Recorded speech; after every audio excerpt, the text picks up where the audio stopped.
Here's how you get started on your jumping journey.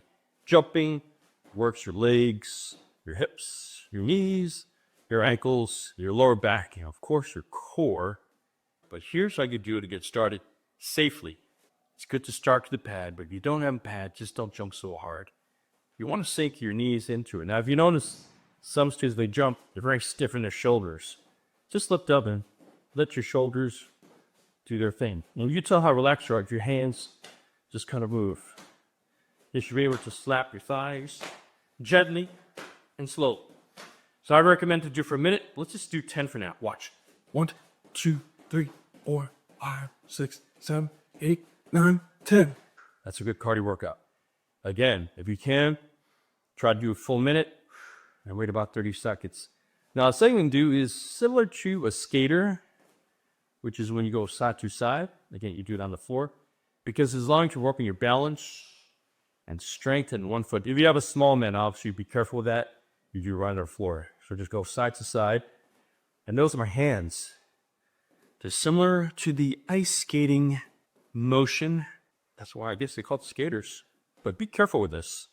Do it on the floor if your mat's too small or not stable. This you want to do for about 20 reps. That's 1, 2, 3, or if you're tough enough, a full minute. And then we're going to deep squats. It's good to have an elevation, such as a few sturdy books, plates of weights. Let's see, this pack here, it's about 1.5 to 2 inches. My heels are elevated. It allows me to deep squat up and down. Doing this strengthens your legs when you come up, and it stretches your knees, ankles, and hips when you go down too. So you're going to do at least 10 of those. And there's your routine. Jump, relax, about a minute, rest, and you do your skaters. You also do side to side where your foot hits your standing side of your leg or your calf, and then you do your deep squats. If you do 30 seconds to a minute each of those with about a 30-second rest in between, you're going to get a good workout. Your heart's pounding, your legs are working, your joints are getting strengthened. Try working in threes. And then you go a little bit longer, a little bit stronger. It will increase the height of your jump. If you're on a regular floor, work your range wider.